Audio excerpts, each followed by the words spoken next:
Uma das coisas mais famosas do universo de Game of Thrones é o fato de ter muitos personagens dentro dessa história, personagens que têm papéis de protagonista e que dividem de fato o protagonismo de toda a saga. Não à toa, os livros das crônicas são uma espécie de romance mosaico e cada capítulo é narrado por um personagem diferente, tanto que no total das crônicas nós temos 31 narradores dentro da história. E há mais ou menos 2 anos atrás eu fiz um vídeo aqui no canal onde eu ranqueava todos os personagens que narravam as crônicas, todos os POVs, que é uma sigla para ponto de vista. Mas esse vídeo não é muito bom, ele já ficou um pouco datado, minha opinião já mudou, então eu resolvi refazer esse vídeo e reelencar quem são os melhores e piores pontos de vista dentro das crônicas de Gelo e Fogo.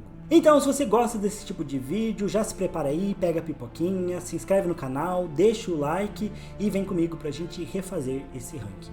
Bom, então bora lá pra nossa tier list, estou com ela aqui na tela. Lembrando que não fui eu que fiz essa tier list, ela já veio pronta lá do Tier Maker. Eu vou deixar também na descrição do vídeo o link para vocês poderem fazer a tier list de vocês e compartilhar lá no nosso grupo de membros, por exemplo, para fomentar discussões. Se eu não me engano, na primeira vez que eu fiz o vídeo de tier lists, não tinha os personagens que tem POVs de prólogo. Aqui tem. Então são 32 POVs, se eu não me engano. Tudo certo? 32 POVs. Que são 24 POVs principais das crônicas, mais os POVs de prólogo e epílogo. Não, eu contei aqui e na verdade são 31 POVs, não 32. Mas estão todos aqui. E para nossa prateleira, eu separei as prateleiras como quando é bom não tem melhor, ótimos, medianos, blé, e até quando é bom é ruim. E recentemente eu tenho assistido bastante 2 canais aqui do YouTube. O primeiro é o de Sola 10 e o segundo é o canal da TNT Sports, que tem um quadro chamado de 0 a 10. Ambos os canais, ambos os quadros de Sola 10 e de 0 a 10 são da TNT Sports, são mais voltados para o esporte, mas são quadros que eles fazem rankings, né? Eles ranqueiam coisas variadas do esporte a coisas aleatórias da vida real, de 0 até 10. E aqui eu não tenho 10 prateleiras, né? Porque eu acho que nem faria sentido. Mas uma das coisas interessantes que eles fazem nesse quadro é que no 0 e no 10, ou seja, na nota máxima e na nota mínima, eles só podem colocar um item em cada um desses lugares. Então aqui eu vou fazer mais ou menos parecido. Então, no primeiro lugar, quando é bom tem melhor, eu vou poder colocar um POV só. E também no último, até quando é bom é ruim, eu vou colocar só um POV também.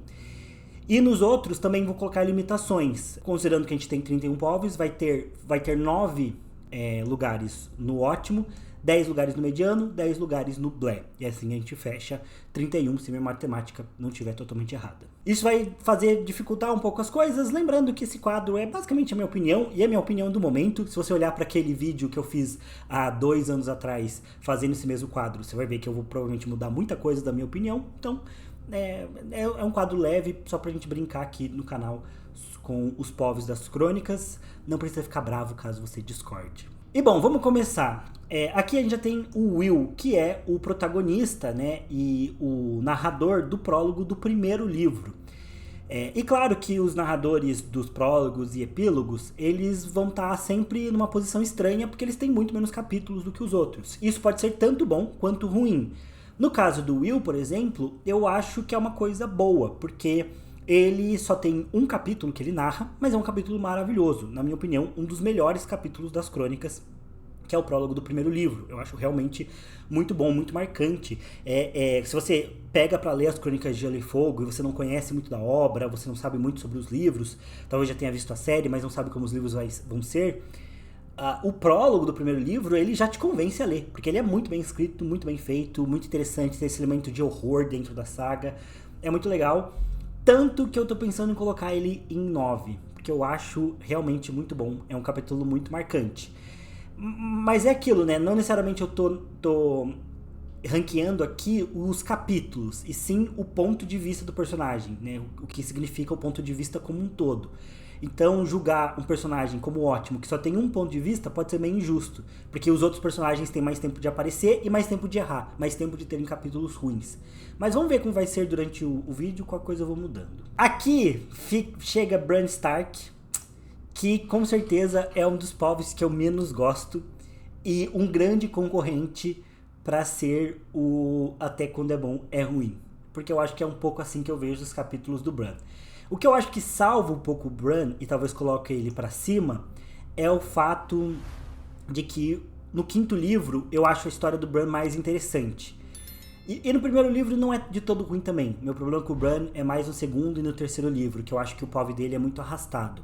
Tem a questão do Bran ser criança, né? O George R. R. Martin também considera o mais difícil dele escrever, justamente por essa visão de criança que o Bran tem, que torna diferente a visão dele de outros personagens que têm ponto de vista. O Bran é mais novo que a Arya, por exemplo, e tá no contexto mais lúdico que a Arya, né? Que envolve magia, então talvez até mais difícil do próprio Martin passar pra gente o que o Bran tá experimentando, vivenciando, porque não só ele é uma criança, como ele tá vivendo algo muito traumático por um lado, pela queda de Winterfell dos Starks, mas também muito lúdico, por ter a magia e tudo mais. Então eu entendo que tem muita dificuldade. Tem muita gente, como a minha esposa, por exemplo, e vários inscritos aqui do canal que adoram o POV do Bran justamente por conta desse dilema dele ser criança e desse lado lúdico, mas eu particularmente acho arrastado a história do Bran. Eu acho que eu tenho muita dificuldade de ler. É um grande candidato para ser Até Quando é Bom é Ruim, mas eu vou fazer uma coisa que eles fazem lá no De Sola 10, que é segurar. Tem o segura para 10 e segura para 0 pra gente discutir no final. Vamos ver se alguém concorre com o Bran por esse último lugar. Já no caso da Catelyn, eu acho que ela também ficaria em um ótimo. Eu gosto bastante dos capítulos da Catelyn. Ela passa por muita coisa dentro da história. Ela é a nossa narradora pro arco do Robb, mas ela também tem um envolvimento ali no começo com o arco de Porto Real, a ida dela até Porto Real. Ela se envolve com o arco do Vale. Então a Catelyn é uma personagem que viaja bastante, mostra o universo das crônicas em múltiplas vertentes pra gente, por assim pode dizer, múltiplos arcos que ela acaba abordando de forma direta ou indireta, com o arco do Vale, com o arco de Porto Real, um pouco do arco do Tyrion, ela influencia bastante, depois todo o arco do Robb, da guerra, o arco do Renly também, ela acaba presenciando, é talvez uma das personagens mais importantes nos 3 primeiros livros para mostrar a história pra gente, então vou colocar ela em ótimo. Já a Daenerys Targaryen, ela é a minha principal concorrente para Quando é Bom Não Tem Melhor, pro primeiro lugar. Então vou também deixar pra falar sobre ela no final. Vou deixar ela aqui no finalzinho. Ned Stark. Difícil, hein? O Ned tem um dilema parecido com os personagens de prólogo e epílogo. Porque o Ned só narra pra gente o primeiro livro, né? Então é um personagem que é muito marcante. Um dos mais marcantes das crônicas. Se não for o mais marcante. Mais marcante? Não sei. A gente tem a gente tem uma triarquia de personagens que é Jon, Daenerys e Tyrion, que a gente já sabe que vai disputar por esse primeiro lugar e que são os personagens mais famosos das crônicas, na minha opinião, meus favoritos. Mas eu acho que depois desses 3 vem Ned e Arya, que eu acho que são também os que mais marcam o público, os fãs. E o Ned, ele é interessante por justamente narrar só o primeiro livro. Só que eu acho que parando pra pensar na história do Ned, como ele é como personagem, uma coisa que me incomoda, não é que me incomoda, mas eu acho que é uma questão que o Martin coloca sobre o personagem do Ned, é que ele é um personagem que dá mais dúvidas pra quem tá lendo do que respostas, especialmente com questões como a paternidade do Jon Snow, como o que aconteceu de fato com a Lyanna. Tem muita coisa que o Ned poderia ter revelado pra gente sobre seu ponto de vista, mas são coisas que ele prefere não pensar, são coisas que ele deixa de lado, e acho que isso atrapalha um pouco. Eu sei que seria um crime colocar o Ned como mediano, então vou colocar ele como ótimo, mas talvez o Ned precise cair em algum momento, tá? Mediano parece muito ruim, né? Mediano. Com certeza o Ned não é um mediano. Eu preciso mudar esse termo aqui, vou pensar em alguma coisa melhor pra mediano. Até porque eu acho que não tem nenhum POV das crônicas que seja realmente ruim, né? O Bran é um POV que eu menos gosto, mas eu não vou dizer que a história do Bran é ruim, que eu não gosto do arco do Bran. Eu gosto muito do arco do Bran, não é um dos meus personagens favoritos, mas a história do Bran é interessante, é uma história muito importante para as crônicas, o personagem do Bran é muito interessante. Eu só não gosto de como a narrativa dele se desenvolve e das coisas que o Martin escolhe contar através dos olhos do Bran, eu acho muito arrastado. Mas não é um personagem ruim. Tudo que a gente tá elencando aqui, nada que realmente é ruim, realmente é horrível. Nossa, não deveria existir esse personagem dentro da história. Não, eu gosto do personagem do Bran. Mas pensando dentro das crônicas, comparando com outros povos dentro das crônicas, é isso que me incomoda no arco do Bran. Então, não colocar como mediano seria mediano em comparação com os outros pontos de vista das crônicas. Mas não sei se eu posso colocar o Ned como mediano, né? Talvez precise de outro termo aqui, que não soe tão ruim, né? Mediano é meio negativo, né? E não é pra ser, né? É pra ser ali na meiuca. Vou mudar pra meiuca. Tá lá, meiuca. É menos agressivo, meiuca. Medianos tem uma conotação muito negativa. Jon Snow. O Jon também é um dos melhores povos das crônicas, com certeza, um dos meus personagens favoritos. Eu gosto muito, especialmente do arco do Jon no quinto livro, onde ele já é senhor comandante da Patrulha da Noite. Eu gosto dos dilemas. Eu acho que o Jon é um personagem que ele reflete bem um pouco da ideia do personagem cinza do Martin, no sentido de que o Jon claramente é um herói para a história. Acho que não dá para dizer o contrário. Ele é um herói, ele tem boas intenções, ele tá fazendo sacrifícios importantes, ele confronta quando todo mundo vai para um caminho que é claramente errado. O Jon não tem medo de se posicionar contrário, mas ele tem defeitos, ele tem algumas falhas gritantes, especialmente no começo da obra, um pouco da arrogância dele, ele não entender direito os privilégios que ele tem, ele se ressentir demais por ser bastardo, como se isso fosse a pior coisa do mundo, e na situação dele claramente não é, apesar de ser algo difícil que ele tem que lidar, especialmente por conta da Catelyn, mas o Jon, ele demonstra muito dessas falhas dele, né, e isso torna ele um personagem interessante. Ele tá longe de ser um herói perfeito, justamente por ele ter falhas que até incomodam parte do público que não gosta necessariamente do Jon Snow. Eu acho que esses dilemas que ele passa são muito interessantes, e o Jon tá longe de ser o banana que ele se torna lá em Game of Thrones, meio que um vendido fácil, né, que chega Daenerys e o Jon já dobra os joelhos, né? Meio escravoceta da Daenerys, o Jon Snow. Não, ele não é assim. Ele, inclusive, quando se torna o seu comandante, se torna muito mais duro, muito mais determinado, confronta o Stannis, confronta o Sam, e confrontar os amigos às vezes é muito difícil. Ele enfrenta o resto da patrulha para fazer o que ele considera certo, ele tem convicção, ele fica muito mais duro ao longo da trama. O que ele faz com os Karstark, eu acho genial. Eu acho que é talvez o melhor momento do Jon nos livros, a forma como ele lida com os Karstark, que vão atrás da Aelys lá na muralha. Isso é um arco que só tem nos livros. A forma como ele consegue fazer a paz com os selvagens depois de milhares de anos de conflitos é sensacional. Então eu acho que o povo do Jon mostra muito desses dilemas que o Martin consegue trabalhar dentro da história, do coração humano em conflito consigo mesmo. Mas ele vai ficar em ótimo, talvez como o primeiro dos ótimos, porque tem outros personagens que eu acho que trabalham também esses dilemas um pouco melhor do que o Jon. Então eu vou deixar ele em ótimo. Já a Arya, eu vou colocá-la na meiuca.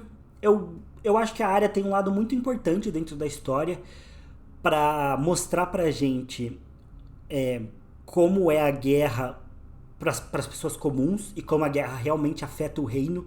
Então a Arya que mostra ali, especialmente no segundo livro, como tá Harrenhal, a destruição, no terceiro livro também, né? A destruição das terras fluviais, como tá tudo caótico por conta da guerra, como troca de lords e pro povo comum isso não muda. Então, às vezes Harrenhal tá sob o controle dos Starks, às vezes tá sob os Lannisters, às vezes tá sob os Starks de novo, e pouco muda pro povo comum. Pouco importa de fato pro povo comum quem tá governando, porque eles continuam sofrendo igual, a vida deles continua ruim, a guerra piora isso, mas o controle, o poder não muda muito pra eles, né? E mostra também como o povo tem memória curta, porque a Arya passa por alguns lugares que a galera tá sendo saudosista com o governo do Aerys, que era o Rei Louco, mas era um governo de paz, então o governante era péssimo, mas a situação era um pouco mais estável, e eles já acham muito melhor. Então, enfim, eu acho que serve muito os capítulos da Arya para mostrar esse contexto mais real pra gente do povo comum e fugir um pouco desse lado mais heróico e mais glorificado dos nobres lutando e fazendo estratégias, que é um pouco os capítulos do Tyrion, né, do Ned, vamos ser um pouco mais assim, da Catelyn com o Robb. Ela chega pra mostrar como são as coisas de um jeito mais cru e como isso vai afetando. E é legal de ver como a Arya vai precisando aprender a sobreviver dentro desse contexto, embora isso não seja positivo para ela, né? Ela vai acumulando traumas que ela não consegue lidar direito, e isso vai levando ela para um caminho cada vez mais sombrio. A Arya também é a única personagem que aparece nos 5 livros das crônicas, que tem ponto de vista nos 5 livros, Mas eu acho que nesse momento da história, ela tá num arco meio perdido ali em Bravos. Tem todo esse lado da Casa do Preto e do Branco, que eu acho muito interessante, que é legal que ela tá mostrando isso. Mas, via de regra, eu acho que é um arco que ainda não mostrou a que veio. Não mostrou para que vai realmente servir para a área. Porque a grande parte da comunidade acredita que ela já vai migrar de volta para Westeros, né, ali no final de O Festim dos Corvos. Então, é só para a área poder aprender mesmo a matar com mais eficiência? Ou será que é para ela assumir realmente que ela não tem identidade? Ou é para ser mais ou menos como foi em Game of Thrones, para confirmar que ela nunca vai deixar de ser Arya Stark? A gente ainda não tem a confirmação do para que vai servir esse arco dela na Casa do Preto e do Branco. Com certeza Game of Thrones não é um bom referencial, porque eles cagaram com essa parte dela em Bravos e foi bem sem consequências. Só serviu pra justificar a Arya voltar pra Westeros como uma super assassina, sendo que ela não fica nem 3 meses treinando lá na Casa do Preto e do Branco, então é meio ridículo. Mas nos livros eu acho que ainda não se confirmou. Ela é importante, mas diferente do Bran, que é um personagem que eu gosto, só que acho arrastado o POV, a Arya já é uma personagem que eu não gosto tanto. Então eu vou deixar ela na meiuca aqui. Tyrion Lannister vai brigar pelo primeiro lugar. Então depois eu vou falar dele. Sansa Stark. Olha, eu acho que a Sansa vai ter que estrear o Blair, pra mim. Não que o arco da Sansa não seja importante, ela é a personagem que mais amadurece dentro das crônicas. Então o arco de desenvolvimento dela é muito legal de acompanhar. Ela tem um potencial enorme no sexto livro, com o arco do Vale, e pra talvez finalmente se vingar do Mindinho, dar o golpe no Mindinho, ou perceber que o Mindinho tá manipulando ela e assumir finalmente o controle da vida dela, que é algo que a Sansa precisa. Ela é muito importante nesse jogo de Lannisters e Tyrells para mostrar um pouco de como tá rolando ali o Jogo dos Tronos e como a galera tá tentando usar ela. Mas, apesar de tudo, eu acho que boa parte do arco da Sansa, ela não tem muito controle sobre a própria vida. O que é o tema da história dela, de fato. Mas eu acho que isso é um pouco incômodo. No primeiro livro, ela é muito bobinha, muito apaixonada e com uma visão muito romantizada das coisas, e ela vai quebrar a cara. Mas no segundo e no terceiro livro, onde ela poderia assumir mais o controle da vida, isso não acontece, porque ela teve a percepção de que os sonhos e fantasias dela são mentiras, mas ela continua nesse jogo sendo controlada por Lannisters, Tyrells, e ela fica sempre sem ter muita capacidade, e o jogo do Mindinho também, e ela fica sem ter a capacidade de assumir o próprio controle da vida. Então ela é meio que uma observadora de fato, né, das coisas que estão acontecendo. Só que eu acho que isso diminui um pouco a relevância do POV dela, né? Então ela serve para mostrar as coisas, mas ela age pouco, né? Agora, no Vale, que ela vai começar de fato a agir, que ela vai ter mais autonomia para jogar o jogo, para ser ativa, para talvez assumir um pouco de controle da própria vida, mas isso está por ver. Então eu vou colocar ela em Blé, porque eu acho que o arco dela tem esse defeito de... No primeiro livro, ela é muito romântica e iludida, ingênua, e quando ela tem mais percepção da realidade, ela não tem mais o controle da própria vida e ela vira uma observadora. Isso aqui não reflete a personagem da Sansa, que eu gosto muito, gosto mais do que gosto da Arya, por exemplo, mas acho que em relação ao arco dela e o ponto de vista dela, ela realmente é só uma observadora, e acho que vários outros personagens aqui agem mais, têm mais autonomia, tomam mais decisões, a gente vê eles tomando dessas decisões e assumindo consequências. Eu acho isso mais interessante. Maester Crescent. Eu gosto bastante do POV do Maester Crescent, mas eu vou ter que colocar em Blé. Eu acho que ele não é tão marcante quanto do primeiro livro, apesar de falar um pouco sobre o Stannis, sobre as crianças Baratheon, e ter o fato de o Maester Crescent tentar assassinar a Melisandre, o que é um ato de muita coragem, porque ele se sacrifica nisso para salvar o Stannis, para tentar salvar o Stannis. Dá errado o plano dele. Ele fala muito sobre o cometa também, apresenta pra gente essa parte do cometa vermelho que vai ser tão marcante no segundo livro. Então é um arco interessante, é um capítulo só, né, porque é o prólogo, mas eu acho que não é tão marcante quanto outros prólogos que a gente vai ter aqui na história, como o prólogo do Will, por exemplo. Acho o prólogo do Maester Crescent um pouco mais fraco e vai ter que ficar em Blé. E também ele é um prólogo um pouco angustiante de ler, porque eles dão a galera ali em torno do Stannis não gosta muito do Maester Crescent, justamente por ele ser uma voz muito negativa ali na corte do Stannis, e acabam dando uma zoada nele, humilham ele um pouco, por ele ser velho e fraco. Então não é uma situação muito legal, acho que é um pouco mais angustiante de ler, por isso eu vou deixar aqui em Blé. Davos Seaworth. Grande Davos. A galera vai me matar por isso, mas o Davos vai ter que ficar na meiuca também. O Davos é um personagem muito legal. Talvez ele seja o personagem mais humilde das crônicas e o mais honesto, de um modo geral. Talvez em caráter e moralidade seja de fato o melhor personagem das crônicas, competindo ali com a Brienne. Só que eu acho que a Brienne ela é um pouco mais romântica também do que o Davos. O Davos ele tem mais noção da realidade, ele conhece melhor a realidade, mas ele ainda assim é um cara muito bom, muito decente. Então eu acho que isso deixa ele acima da Brienne no quesito de moralidade. Em relação ao arco dele, eu gosto dos capítulos do Davos, ele mostra o ponto de vista do Stannis, ele narra um pouco da Batalha do Água Negra também, que é fantástico. Ele é um personagem que vai ser muito importante no 5º livro, pro desenrolar ali, e no 6º livro provavelmente também, pro desenrolar do Arco do Norte, a questão da busca pelo Rickon. Mas não sei, eu acho que apesar do Davos ser um personagem muito marcante, acho que o POV dele como um todo, né, a forma como o Davos vai narrar a história, não sei, pra mim fica menos marcante do que o personagem que ele é de fato. Eu acho que ele tem menos capítulos também do que outros personagens dentro da saga, e isso influencia. Eu acho que, por exemplo, no 5º livro, que ele tem um papel importante, o Davos tem pouquíssimos capítulos para narrar, então isso, de novo, influencia umas coisas. Tô pensando aqui, mas eu acho que a Meiuca vai ser meio que o lugar pro Davos. Acho que ele não compete para ser... para estar no top 10 de melhores pontos de vista das crônicas. Apesar do personagem em si ser muito bom, não sei se o POV dele e a forma como o Davos narra e a escolha de capítulos para ele narrar torne ele tão marcante. Fora que o Davos também é um personagem que, assim como a Catelyn, a Catelyn ainda tem um pouco mais de autonomia do arco dela, especialmente no 1º livro. Mas o Davos ele serve muito para narrar a história do Stannis. Então, querendo ou não, o arco do Davos, apesar do personagem ser importante, ter muito da forma como Davos vê o mundo e o Martin ter escolhido narrar o Stannis através dos olhos do Davos, isso é muito legal.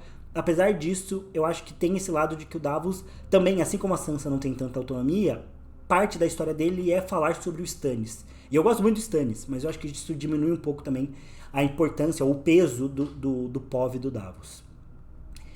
Theon Greyjoy. O Theon Greyjoy, ele vai ficar na meiuca ou aqui?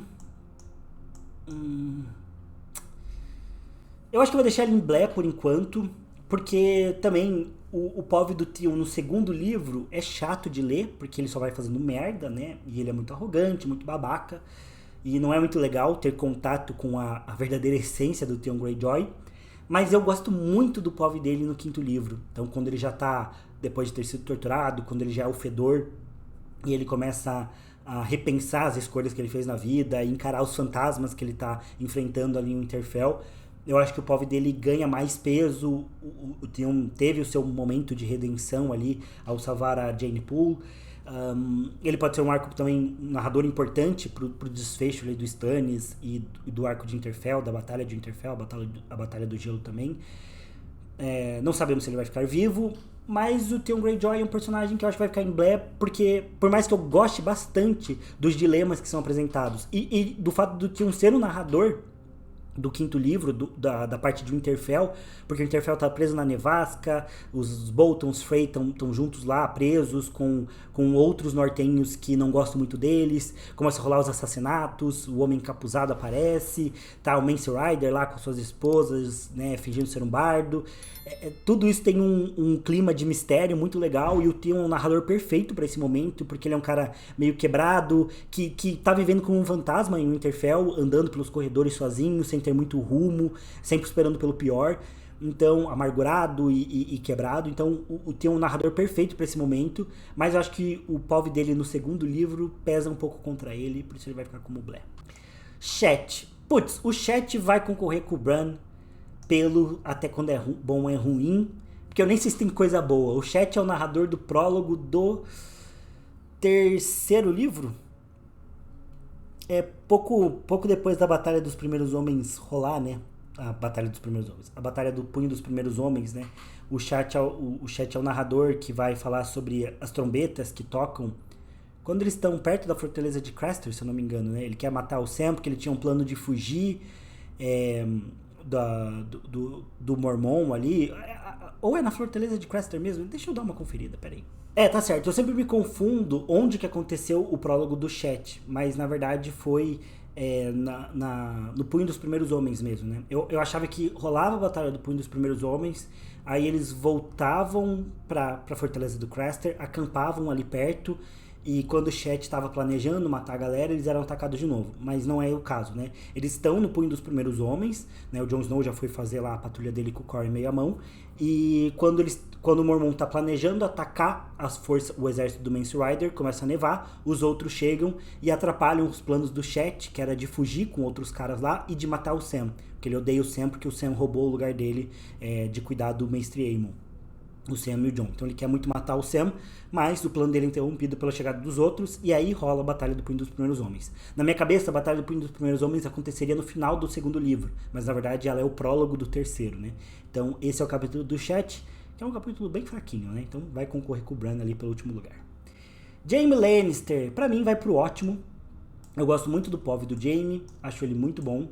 É um dos meus personagens favoritos das crônicas. Também envolve os dilemas. Acho que todos os personagens favoritos, pra mim, das crônicas, são os que mais demonstram essa coisa que o Martin fala muito, que é o conflito do coração humano. Coração humano em conflito consigo mesmo. Os dilemas humanos, né? E o Jaime passa muito por isso, porque no terceiro livro ele começa sendo um cara muito arrogante, que tem uma crença muito forte em si mesmo, que acredita muito na sua própria habilidade de batalha e que confia que ser cavaleiro, ser habilidoso em combate é o que ele é. Isso que representa quem ele é. E no momento que ele perde a mão, ele precisa reaprender a ser ele mesmo. Ele precisa redescobrir quem ele é. Ele é o filho do Tywin Lannister, ele é o amante da Cersei, né? Ele é o pai dos filhos bastardos do Joffrey, Tommen e Myrcella. O que ele vai ser? Ele é o regicida? Ele decide ser um cavaleiro da guarda real. Ele decide que esse é o caminho dele, é isso que ele tem que ser. Ele tem que cumprir os juramentos, ele tem que apagar o passado dele e recomeçar. Isso significa romper com o Tywin, isso significa romper com a Cersei, isso significa desagradar um monte de gente, mas é o caminho que ele decide. E esse é o arco de redenção do Jaime, né? Não é simplesmente o fato dele se tornar uma pessoa boazinha, mas o fato de que ele precisa reaprender a redescobrir quem ele é, reaprender a viver sob uma perspectiva diferente, não mais basear sua vida na sua habilidade em combate, na sua arrogância. E também ele precisa voltar a cumprir os juramentos para apagar os juramentos que ele quebrou antes, para compensar os juramentos que ele quebrou antes e poder escrever um novo final para a história dele no livro branco da Guarda Real. É um arco fenomenal, a relação do Jaime com a Brienne, a evolução dela, o arco do Jaime também nas terras fluviais, fazendo a paz, tentando manter o juramento que ele fez para Catelyn de não pegar mais em armas contra os Tully. É muito legal, mostra muito da política, tem essa dinâmica pessoal do Jaime, revela também um pouco da dinâmica de Porto Real, da dinâmica da família Lannister. O Jaime tem sonhos proféticos também, o que diferencia ele de personagens Lannisters que não estão tão envolvidos com a magia. É fenomenal, gosto muito do arco do Jaime, vai estar aqui entre os ótimos. Já tem 5, tá? Os ótimos, falta 4. Sam Tarly. O Sam vai ter que ficar também no Blair. Eu gosto do personagem do Sam também, mas não acho o POV dele tão marcante. Tem a parte da viagem que ele faz, vai passar por Bravos, vai ir até a Cidadela. Tem coisas muito interessantes que são mostradas, a relação final ali dele com o Mestre Aemon, as visões finais do Mestre Aemon são mostradas através do Sam. Tem a parte da viagem em si, que é muito interessante. Tem o retorno também que o Sam faz da muralha. Então, depois da Batalha do Punho dos Primeiros Homens, o Sam vai narrar esse retorno difícil, a rebelião na Fortaleza de Craster dos outros patrulheiros, a parte dele com a Goiva também é muito importante para a história. Então, enfim, tem todo um arco legal que o Sam vai mostrar, mas eu acho que, de novo, não é tão bom comparado aos outros arcos de personagem. Eu acho que a história do Sam e a narrativa dele não é tão legal quanto a de outros personagens, não é tão marcante quanto a de outros personagens, por isso ele vai ficar aqui no Blé. Não que seja ruim, mas, de novo, não é tão legal quanto outras narrativas que a gente tem dentro das crônicas, e não acho que tenha nada tão marcante do POV do Sam. Eu acho que ele na Cidadela, onde o Sam também vai estar com autonomia, a missão dada pelo Jon Snow de estudar os outros, poder encontrar respostas, viver ali com a Goiva, acho que talvez no sexto livro, dentro da Cidadela, vai ser o momento que o Sam vai ter mais potencial para brilhar mesmo e para mostrar porque que ele veio nas crônicas. Mas até agora eu acho o arco do Sam mais fraco comparado a outros da saga. Merritt Frey. Putz, é outro pra brigar pelo Blair, né? Coitado, o Merrit Frey é um dos caras mais azarados das Crônicas de Gelo e Fogo, e ele narra o epílogo do terceiro livro, que ele tá indo fazer um resgate. E ele é um cara totalmente ferrado, né? O Merrit Frey teve uma vida de merda, era pra ser cavaleiro, ele não consegue. Ele sofre de... eu acho que ele bateu a cabeça, teve um episódio que ele teve um golpe na cabeça, e ele ficou com dores crônicas pro resto da vida. Ele é desprezado pela própria família Frey. Então pense, né? Se a família Frey já é desprezada por todo mundo, imagine quem é desprezado pelos próprios Frey. O Frey desprezado pelos Frey é baixo, tá? É o fundo do poço mesmo. Ele vai lá cobrar um resgate, e eu só talvez ache que ele não vai ficar aqui até quando é bom ou é ruim, porque o POV dele vai mostrar pra gente pela primeira vez a Senhora Coração de Pedra. Então esse plot twist da Senhora Coração de Pedra é muito louco, tá? Por exemplo, no caso do Chet, que é um personagem igualmente detestável em relação ao Merrit Frey, o Chet, a conclusão do arco dele é a batalha contra os outros, é os outros atacarem. Mas, vamos ser sinceros, não é um negócio tão improvável de acontecer, né? Os outros atacarem para lá da muralha, já sabendo que os outros estão vivos e atuantes, não era algo tão impossível. Agora, a Catelyn voltar como um zumbi, Senhora Coração de Pedra liderando a Irmandade Sem Bandeiras, é um plot twist grande, então eu acho que no mínimo ele merece ficar aqui. Falando em grandes plot twists, putz, não vai dar. Pra mim, o POV do Pate é muito bom. Eu acho que eu não vou colocar aqui em ótimo, porque vai faltar espaço para outros personagens. Mas o POV do Pate é muito legal. Compete com o primeiro pelos meus prólogos favoritos das crônicas. Eu acho que abre o quarto livro de uma forma muito legal, de uma forma muito diferente, com um noviço da Cidadela, falando sobre personagens que a gente não conhecia até agora nas crônicas, ou sabia muito pouco. Eu acho que esse POV do Pate serve muito para mostrar o quanto o quarto livro é uma era nova nas Crônicas de Gelo e Fogo. É justamente esse livro que vai ser tão diferente, que o Martin vai romper um pouco com o que ele vinha fazendo até agora, vai trazer o arco de Dorne com mais força, vai trazer os povos da Cersei e a Brienne. Então eu sinto que o quarto livro é o livro mais diferente das crônicas e que demonstra essa renovada que as crônicas recebem pelo Martin. Acho que o quarto livro foi o momento em que o Martin realmente decidiu expandir a história da forma como ele gostaria naquele momento. A gente tem os 3 livros que refletem muito, eu acho, do plano original do Martin ainda para as crônicas. E a partir do quarto livro a gente tem essa nova fase, que é isso aqui não necessariamente estava no meu plano original, mas são coisas que eu considero importantes para a obra, tem a ver com a nova visão que eu tenho sobre a obra e com essa expansão que eu já tenho trabalhado nos últimos livros, mas que aqui agora a gente começa essa nova fase. Acabou-se a Guerra dos 5 Reis e agora a gente começa a trabalhar um novo momento da história das crônicas, da história de Westeros, e o Martin traz esses personagens novos, esses arcos novos, essas narrativas novas. E o Pate, eu acho que serve para abrir isso de uma forma muito diferente. Na minha opinião, é o prólogo mais diferente que a gente tem das crônicas. Gosto, tem um tom diferente, se passa ali em Vila Velha, é muito legal. Gosto muito. Eu acho que só não vai ficar aqui em 9, porque eu acho que o prólogo do Will no primeiro livro é mais marcante. E imagino que o prólogo do Will seja o capítulo mais lido das Crônicas de Gelo e Fogo, né? Porque imagino que muita gente leu o prólogo e não continuou. E todo mundo que continuou leu o prólogo, então eu acho que é o capítulo mais lido. Então provavelmente é o mais marcante mesmo. Já no caso do Pate, eu acho que não é tão marcante, porque não é todo mundo que chega até o quarto livro, não é todo mundo que gosta dessa nova fase, por assim dizer, das crônicas. Mas eu gosto bastante e acho muito legal o final também. A devoção do Pate com a Rose, as referências ao Senhor dos Anéis, que isso tem também, a forma como ele é morto pelo alquimista, as descrições que ele passa da cidadela. Meiuca não é necessariamente uma coisa ruim, tá? Mas eu colocaria ele aqui se não tivesse essa limitação de espaços, mas eu gosto muito do arco do Pate. Inclusive, eu tenho uma live aqui gravada no canal, lendo todo o prólogo do Pate, tanto a versão final quanto a versão alternativa que estava disponível lá na biblioteca de Cushing. Então eu leio tanto o prólogo do Pate quanto o prólogo alternativo. Quem não assistiu essa live, vai lá conferir e comento sobre as mudanças que o Martin fez nesse prólogo. O Cabelo Molhado, ele é um personagem que tem pouquíssimos capítulos também. Eu acho que no quarto livro ele tem 2 ou 3 e depois ele tem mais um liberado de Os Ventos do Inverno.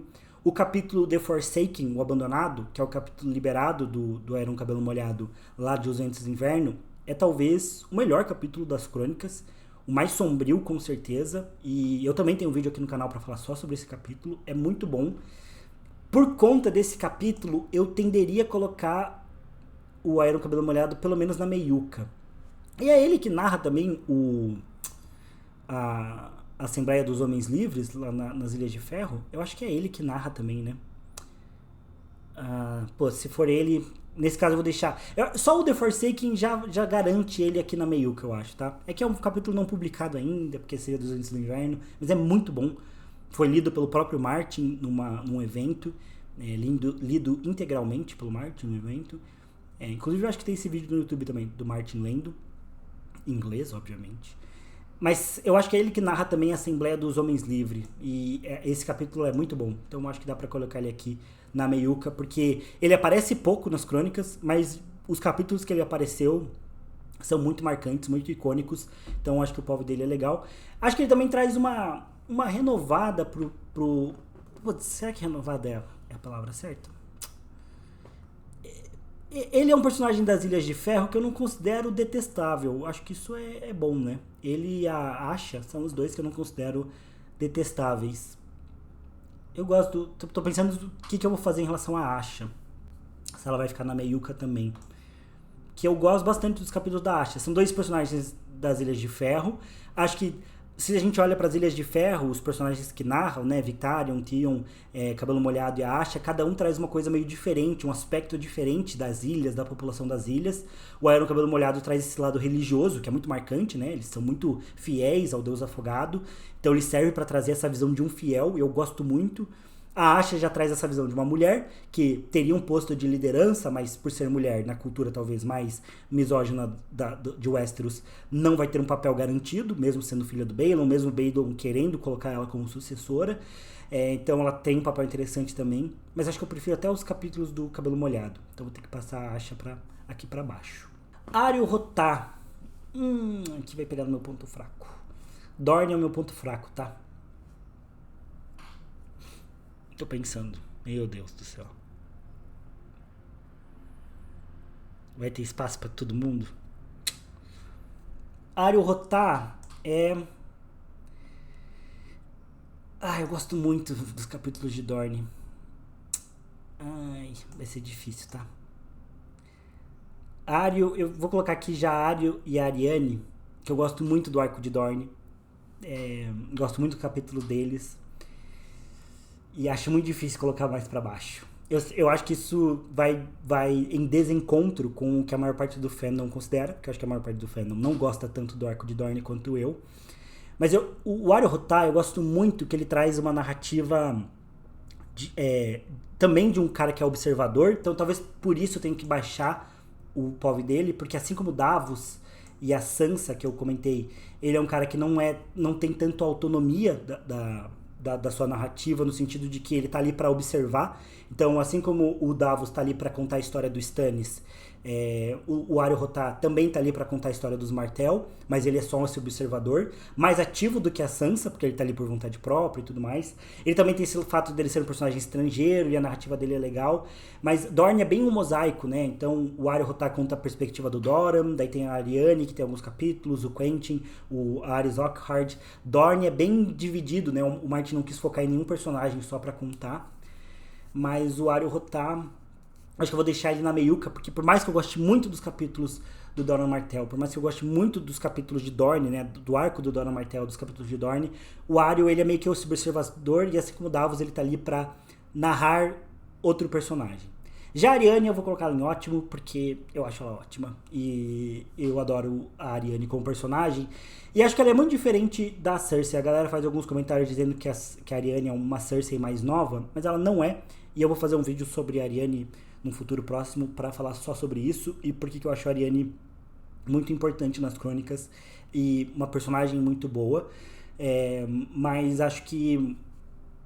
mas é que a Arianne tem poucos capítulos até agora, né? Porque ela deve ter o quê? 2 capítulos? Ela tem 2 capítulos, um em O Festim, um em A Dança, e tem 2 capítulos liberados dela, mas acho que não integrais, de Os Ventos do Inverno. Como aqui eu tô julgando o POV e não o personagem, eu vou baixar a Arianne também. Vou ser justo. Vou baixar a Arianne porque Eu gosto muito dela, gosto muito da perspectiva da Arianne, pra mim uma das personagens mais marcantes das crônicas. Gosto muito dela, mas ela teve pouco espaço até agora. Acho que isso diminuiu um pouco a relevância dela. Vou colocar na meiuca. Tá na meiuca pelo meu amor pela personagem, tá? Por fanboyzismo, não vou mentir. Mas ela é uma personagem que não vai ficar em ótimo, porque, apesar de eu achar ela uma personagem ótima, ela tem menos aparições nas crônicas, menos papel até agora, né? Literalmente, né? Porque tem menos páginas de livro com ela. Então eu vou deixar lá embaixo. Mas a Cersei, apesar de ter falado que eu acho que a Arianne é melhor do que a Cersei como personagem, ela não é uma Cersei nova. Os capítulos da Cersei estão geniais. É a nossa cebolinha. É muito legal estar na cabeça da Cersei. Ela é maluca da cabeça. E acho que isso torna muito interessante os capítulos dela. Apesar de todos os planos da Cersei serem absurdos e derem todos errado, e ela vai fazendo cagada atrás de cagada, é muito legal de acompanhar isso, porque eu acho que a Cersei não desperta na gente esse amor, e daí ver os planos dela dando errado não é ruim, porque a gente não necessariamente gosta da Cersei como personagem, mas o POV dela é legal. Então ver ela fazendo cagada atrás de cagada é muito legal, fora que ela é extremamente paranoica e as decisões dela são absurdas, fora que tem toda a questão da Meg e a Han, que eu acho que é um complemento muito legal pra história, acrescenta um pouco de magia no arco da Cersei também, a profecia da Meg e a Han, o Valonqar e tudo mais. Acho que é legal dar um complemento de a gente entender por que a Cersei age do jeito que ela age. Além de que, por mais que a Cersei seja uma pessoa terrível, ela tem um ponto também da gente entender, de novo, aquele lado cinza. A Cersei é meio que o oposto do Jon Snow, né? O Jon Snow tem defeitos, mas ele continua sendo um herói. A Cersei é uma vilã, mas ela também tem suas motivações. Então o Martin trabalha isso, né? A forma como ela foi vendida pelo pai, né, pra ser esposa do Robert, a forma como o Robert sempre foi um péssimo marido, mesmo quando ela estava disposta, e a forma como ela sempre foi vista como um ser humano de segunda categoria por ser mulher, mesmo sendo gêmea do Jaime e se achando melhor do que o Jaime em muita coisa, ela tem seus motivos para ter enlouquecido. Fora que ela perdeu um filho e todo o contexto que ela tá vivendo. Mas isso não exclui ela de ser uma vilã. Isso não exclui ela de ser uma pessoa horrível e de tomar decisões horríveis em muitos momentos e até de ficar cada vez mais cruel ao decorrer dos seus capítulos, né? Ela vai tomando decisões que são bastante cruéis. Então, a Cersei ela é muito interessante de acompanhar e ver as coisas dela dando errado não é ruim, porque a gente não necessariamente gosta tanto dela como pessoa, né? A gente gosta de acompanhar a história dela, mas a gente não gosta dela como personagem. A Brienne é outra que eu tendo a colocar aqui. Eu gosto muito do POV da Brienne, gosto muito da visão dela que ela traz para as crônicas, essa visão romantizada, mas ao mesmo tempo de ser uma cavaleira que acredita na cavalaria, acredita nos seus votos, mesmo ela não sendo cavaleira de fato. Ela precisa enfrentar também uma sociedade que vê ela como esse ser humano de segunda categoria e que não deveria estar representando esse papel, mas ela acredita profundamente no que ela está fazendo e ela segue para cumprir essa missão dela, sem olhar para trás e enfrentando dificuldades. E a Brienne também, na minha opinião, vai servir para mostrar, assim como a Arya, um pouco de como ficou as terras fluviais e as terras da coroa pós-guerra. Então a guerra acabou, mas o mundo ainda tá um caos, e a Brienne serve para complementar essa visão de como tá realmente o festim dos corvos, né? Como a batalha acabou, mas agora tem um monte de saqueadores e bandidos vivendo soltos livremente pelas terras fluviais, e como isso tem prejudicado a população mais vulnerável novamente. E como os nobres estão tentando se virar para lidar com isso e estabelecer a paz de fato. A Brienne é um ponto de vista importante pra gente conhecer isso, ao mesmo tempo que, legal, muita gente critica o fato de que ela tá procurando pela Sansa, mas a gente, como leitor, já sabe onde a Sansa tá, então não existe um mistério no arco dela, o que teria sido legal. Acho que o Martin poderia ter incluído isso, talvez não contar pra gente o que aconteceu com a Sansa no terceiro livro e no quarto livro, daí colocar os capítulos da Brienne e só depois no quinto livro trazer a Sansa de volta pra narrar o que aconteceu com ela. Mas, beleza, o Martin não quis, mas eu acho que o arco da Brienne não é sobre a busca pela Sansa. É o que acontece nessa jornada. É sobre o desenvolvimento da Brienne e o que eu falei, o Davos moralmente é melhor do que a Brienne porque o Davos conhece a realidade do mundo e continua sendo bom. Esse é o momento da história em que a Brienne tá precisando encarar a realidade do mundo, em que ela tá sendo confrontada com a realidade. E vamos ver como ela vai ficar depois de lidar com tudo isso. Muita gente teoriza que pra salvar ela e o Jaime, a Brienne vai precisar quebrar um voto. Então ela vai precisar se desonrar do mesmo jeito que o Jaime fez. Então a história deles seria esse paralelo. O Jaime tá tentando cumprir os votos e a Brienne vai precisar descumprir os votos para eles sobreviverem.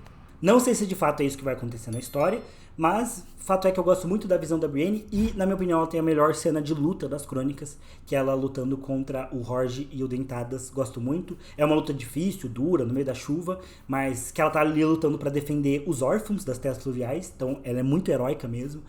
Gosto muito da personagem da Brienne. Sir Aerys Oakheart. Não tem muito o que falar, né? O Sir Aerys, ele fica em Blé, ele tem um capítulo só. E coitado, ele era muito apaixonado pela Arianne. Foi um pouco usado por ela, manipulado. Apesar de novo, a Arianne em momento nenhum ter desejado o mal do Sir Aerys ou que ele morresse, ela manipulou ele e ele acabou tendo um fim terrível por conta disso. Mas foi num ato meio impensado que ele avançou contra o Areo Hotah para tentar manter o plano vivo de coroar a Myrcella e deu tudo errado. E ele tomou uma decisão muito impensada.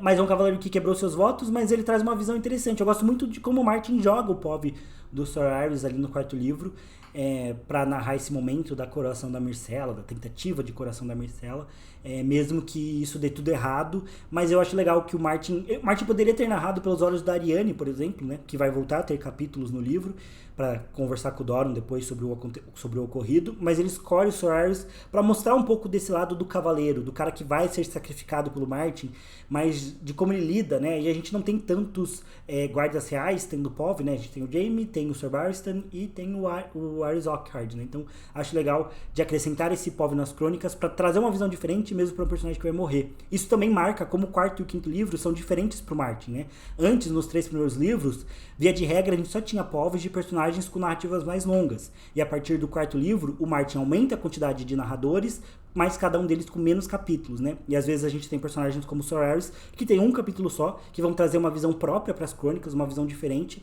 mas que vão morrer logo em seguida ou que vão sumir logo em seguida.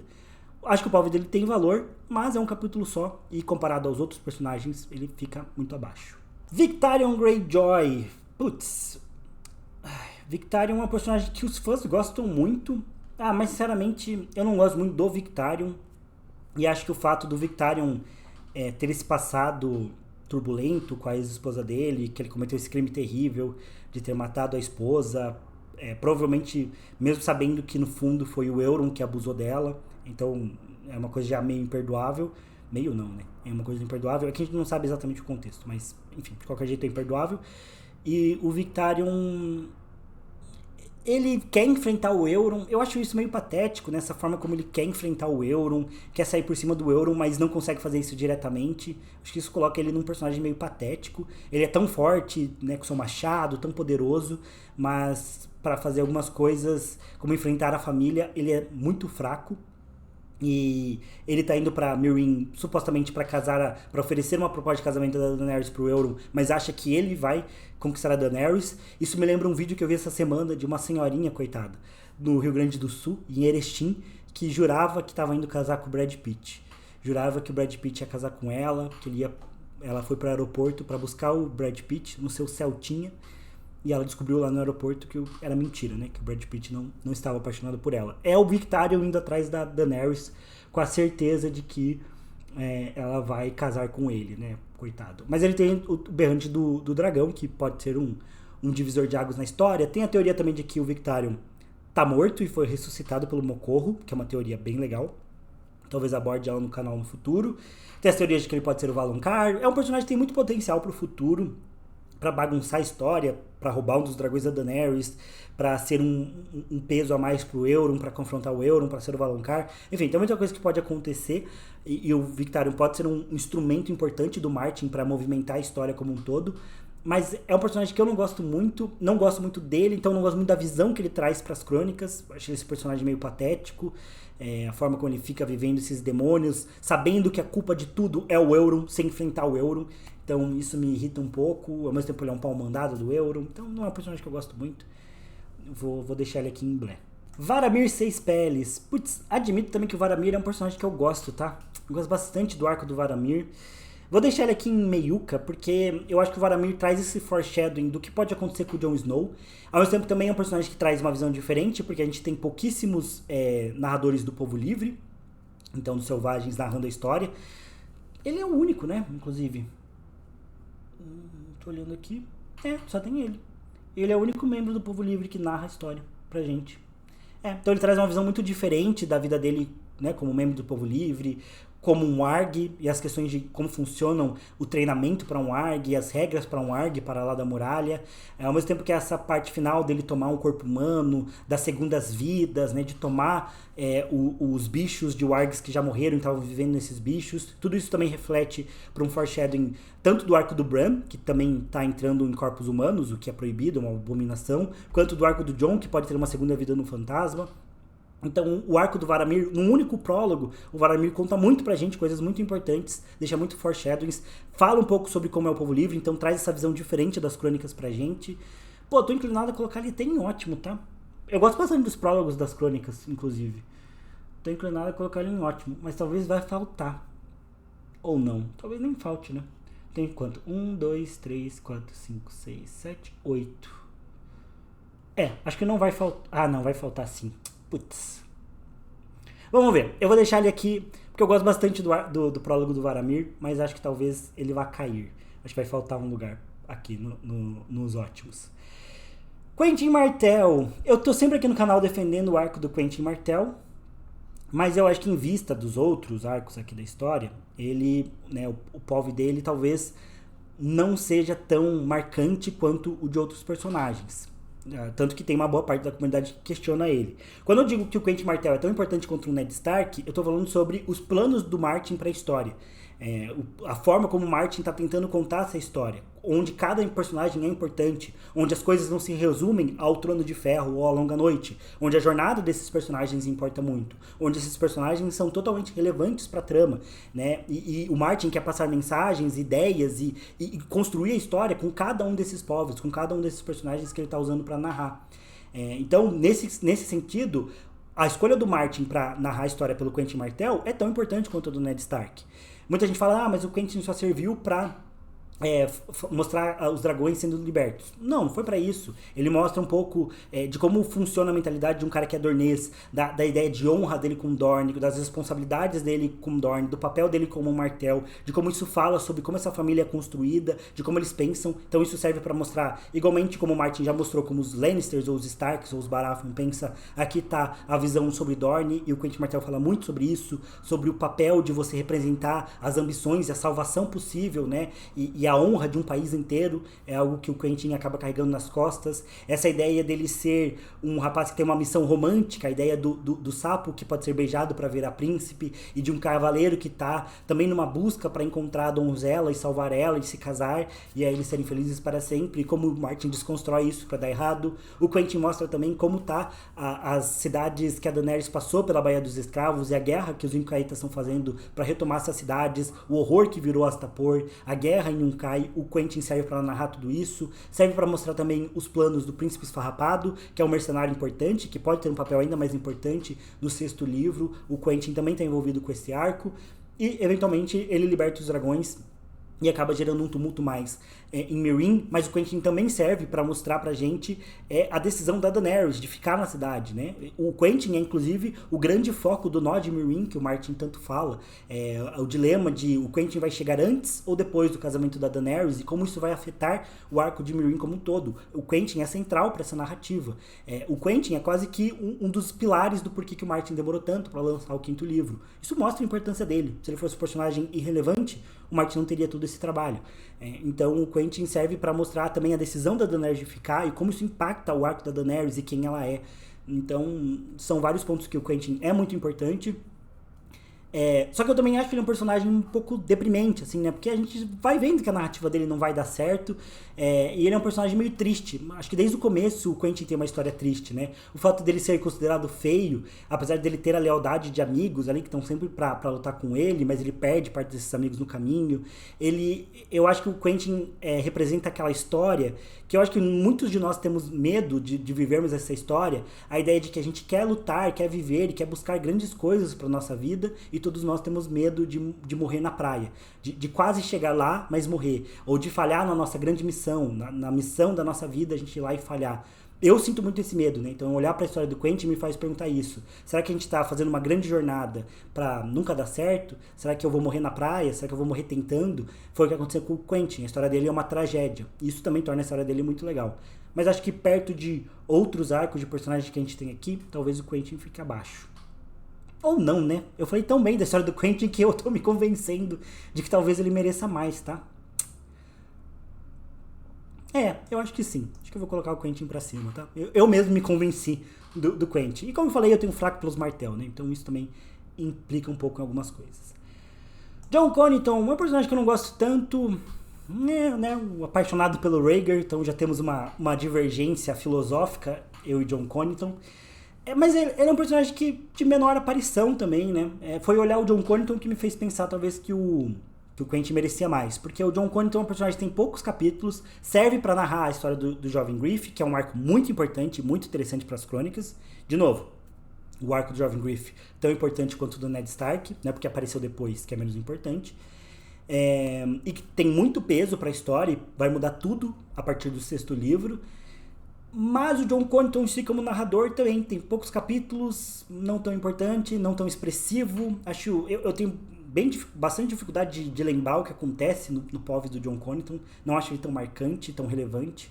Então por isso ele vai ficar aqui no Blé, que realmente não é um personagem que eu gosto tanto, né? Acho que o Victarion, por exemplo, tem muito mais presença que o John Connington. A Asha tem muito mais presença, o Sam, a Sansa, todos têm muito mais presença que o John Connington. Então eu deixaria ele bem perto aqui do último.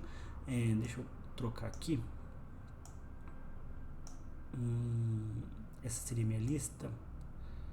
Talvez assim, Deixa eu colocar a Sansa na frente do Theon. Talvez essa seria meu ranking certinho aqui da... Não, o John Connington merece mais que o Merit Frey. Mas eu deixaria ele aqui pra baixo aqui dos Blé, porque não é um personagem que me chama tanta atenção do POV dele, apesar dele também ter essa carga dramática do erro que ele cometeu lá na Batalha dos Sinos, de poder ter acabado com a rebelião do Robert e se consumir muito por esse erro, né, de que ele poderia ter tido uma vida totalmente diferente, os Targaryen poderiam ter sobrevivido caso ele tivesse acabado com a rebelião naquele momento, caso ele tivesse sido mais parecido com o Tywin, né, se eu não me engano ele pensa isso, que ele poderia ter feito como Tywin, queimar toda a cidade e ter acabado com a rebelião, mas ele comete esse erro, é exilado por isso, e tá nessa tentativa de redenção também, acreditando fielmente que aquele é o filho salvo do Rhaegar, que ele pode restaurar restaurar de certa forma o Rhaegar no trono, né? Se redimir com o Rhaegar, colocando o jovem Griff no trono. Ao mesmo tempo que ele tá com escama gris, então eu não vejo muito futuro pro arco dele. Saber que o personagem tá com uma doença mortal faz você pensar um pouco em qual que é o papel dele futuro na história, né? Eu acho que ele não vai durar mais do que o próximo livro. Isso eu acho que já limita a minha visão também sobre o John Connington, de considerar ele como personagem tão importante, porque ele já tá pra morrer. Mas, enfim, acho que justifiquei bem porque eu acho ele Blé. Melisandre de Asshai. Putz, eu gosto do capítulo da Melisandre, mas se eu não me engano ela tem um só também nas crônicas, né? É um capítulo interessante, gosto muito do POV dela, mostra um pouquinho do passado dela. No sexto livro ela deve trazer flashbacks sobre Asshai das Sombras, pelo que o Martin prometeu. O POV dela traz coisas interessantes, como uma narrativa sobre os outros.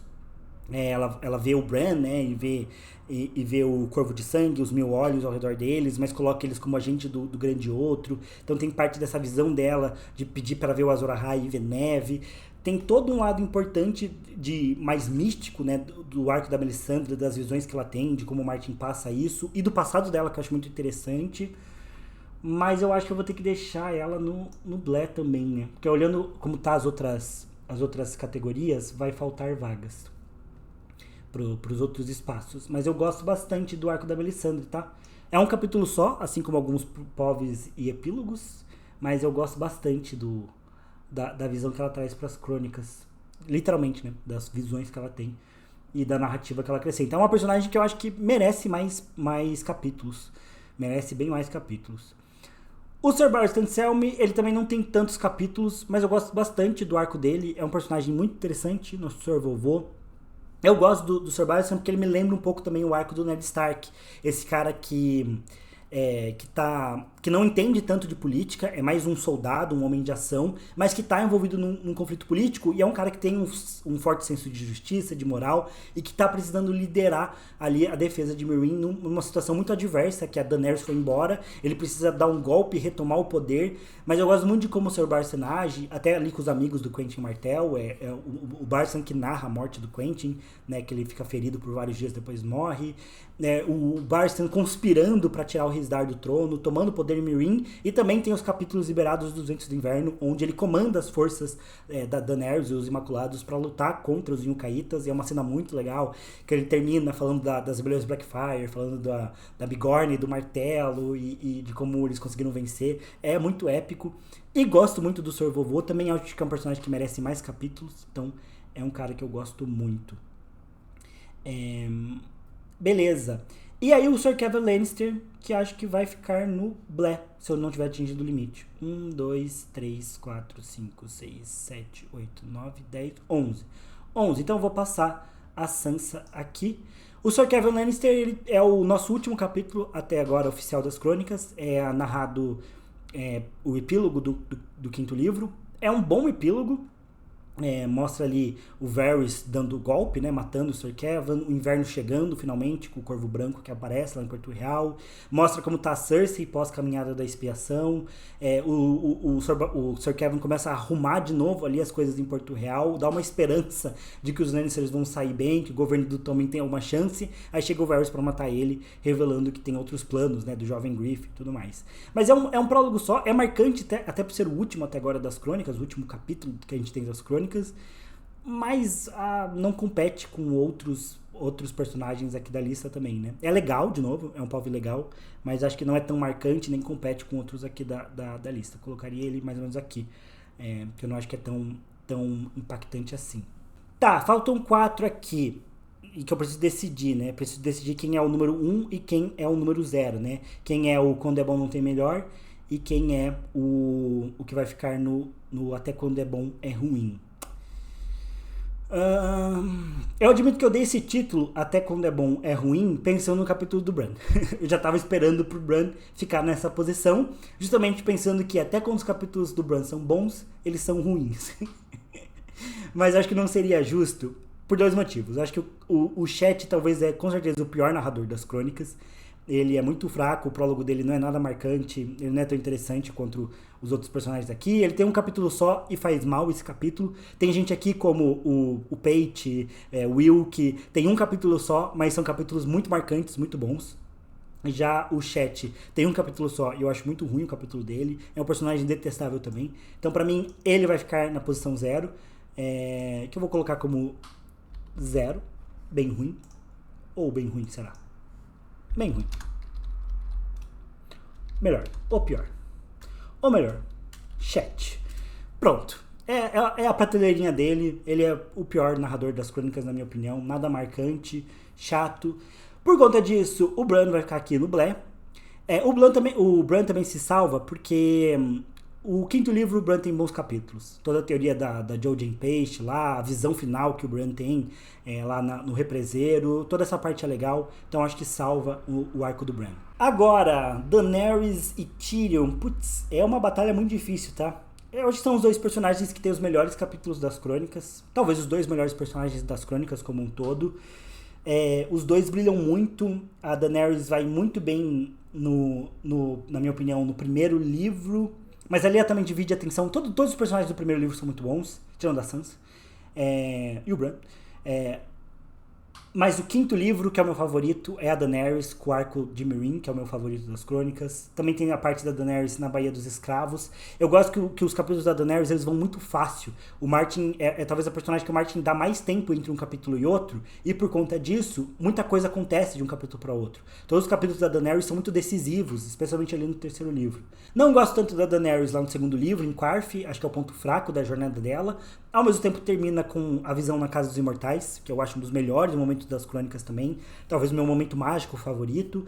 Por outro lado, o Tyrion no segundo livro brilha demais, é o protagonista do segundo livro, sem nem pestanejar, vai muito bem no primeiro livro também. A gente tem uma queda no terceiro livro, E no quinto, eu também acho a jornada do Tyrion muito boa. Eu gosto, tem gente que não gosta, mas de novo, eu gosto muito da jornada do Tyrion, como o Martin aproveita tanto para trabalhar os conflitos que ele tem, quanto o Martin apresentando o mundo e arcos novos através do Tyrion, a presença da Merreca, o jovem Griff e assim por diante. Eu gosto bastante do arco do Tyrion do quinto livro. Mas acho que vai pesar pra mim aqui o fato de que a Daenerys não só é minha personagem favorita, como ela narra o meu arco favorito da história, que é o arco de Meereen. Então, por conta disso, vai ser o desempate, uma questão bem pessoal, como vocês podem ver, nada muito técnico, mas ela narra meu arco favorito nas crônicas, então ela vai ficar em primeiro lugar, e o Tyrion aqui em segundo. Só que eu acho que vai cair alguém aqui, né? Acho que não ficou certinho, deixa eu ver. Aqui ficou com um só, aqui ficou 1, 2, 3, 4, 5, 6, 7, 8, 9, certinho. 1, 2, 3, 4, 5, 6, 7, 8, 9. 1, 2, 3, 4, 5, 6, 7, 8, 9, 10, 11. Ah, alguém vai ter que subir da prateleira breve pra meiuca, porque eu excedi aqui o limite. Vai ter que ter um a mais ali na meiuca. Então é bom.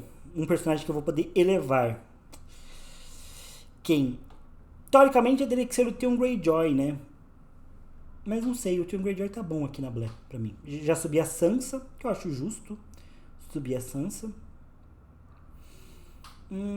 Eu gosto dos capítulos da Asha também. Mas não sei se ela merece subir. Talvez eu suba a Melisandre. Pode parecer um pouco injusto, de novo, um capítulo só e ela vai subir. Mas é aquilo, né? É um capítulo muito bem feito. Eu gosto de como a Melisandre acrescenta pro arco mágico da história. Eu acho que ela é uma personagem que deveria ter mais capítulos de ponto de vista. Acho que o Theon, Asha, Sam seriam bons candidatos para subir também. Mas acho que o Sam não, acho que os capítulos do Sam são mais fracos. O Theon tem um segundo livro que pesa muito contra ele. E eu poderia subir a Asha, mas eu acho que mesmo com um capítulo só, a Melisandre acaba sendo mais marcante por estar envolvida com esse lado mágico da história. Tem um capítulo da Asha que é muito bom, que é sobre a marcha da neve do Stannis. É um capítulo muito legal. O capítulo dela também em Bosque Profundo é muito bom. Acho que são 2 só os capítulos dela, né? 2 ou 3. Ela também deve ter um papel importante no sexto livro, e talvez até para salvar a vida do Theon Greyjoy. Mas eu acho que a Melisandre, mesmo tendo um capítulo só, é um capítulo muito marcante, com as profecias que ela faz, profecias que envolvem o Sul, talvez a Batalha do Euron, a Batalha de Sangue, a profecia sobre a morte do Jon, a visão dela sobre o Azor Ahai, sobre o Bran e o Corvo de Três Olhos. E é a Melisandre que traz esse indicativo de que talvez o Corvo de Três Olhos não seja legal, porque ela coloca ele como agente do grande outro e relacionado aos White Walkers, aos outros. Então eu acho que é um capítulo muito bom. Talvez até goste mais da Melisandre do que da Sansa também, tá? Então, vou deixar assim. Então é isso, pessoal. Assim ficou a minha listinha, as minhas prateleiras de personagens. Lembrando que eu coloquei essas regras, né? Pra deixar mais difícil mesmo o elencar. E lembrando que os títulos que eu dou aqui, eles são só simbólicos, né? Só figurativos, e eu geralmente uso para fazer gracinha também, né? Aqui você pode ler como ótimo, perfeito, ótimo, bom, ruim e muito ruim, né? Você pode ler isso aqui da forma que você quiser. A ideia aqui é simplesmente elencar do que eu acho melhor pro que eu acho pior. Acho de fato da Daenerys melhor. Inclusive aqui fechou 10, né? Então acho que talvez esse seja o meu top 10 de povs barra arcos, pensando nos capítulos, na narrativa dos capítulos desses personagens. Não é um julgamento do personagem em si, e sim do POV deles, da narrativa que eles agregam para a história, da visão que eles trazem para a história. Também considerando que eles são como personagens, mas especialmente relacionado à forma, a visão de mundo que eles vão agregar para nós leitores dentro da trama e a narrativa que eles vão trazer, o impacto dessa narrativa para as crônicas. Talvez me incomode um pouco a Arianne ficar na meiuca, mas de novo, como ela tem poucos capítulos, acho que é justo. É isso. Sei que é meio polêmico, mas acho que a única polêmica aqui maior seria o Bran mesmo, né? Mas quem acompanha o canal sabe que eu realmente acho os capítulos do Bran muito arrastados, né? E acho que ficou... Ninguém vai questionar que a Daenerys seja um bom primeiro lugar. É só um hater da Daenerys, mas acho que a maior parte das pessoas vai entender. E acho que o chat, como último, também ficou justo. Acho que ele merece esse posto mesmo. Mas é isso, pessoal. Espero que vocês tenham gostado desse vídeo. Deixem nos comentários se vocês concordam. Façam as suas próprias tier lists. Mandem lá no grupo de membros do canal, quem for membro. Quem não for membro, se torne membro para poder participar das discussões. No mais, é isso. Lembrando que esse aqui é um vídeo leve, mais para descontrair, não é uma análise super refinada, é uma coisa mais fácil mesmo. Deixe nos comentários o que vocês acharam. Não se esqueçam de se inscrever no canal caso vocês não sejam inscritos. Deixa o like que eu vejo vocês no próximo vídeo. Valeu, falou e até mais.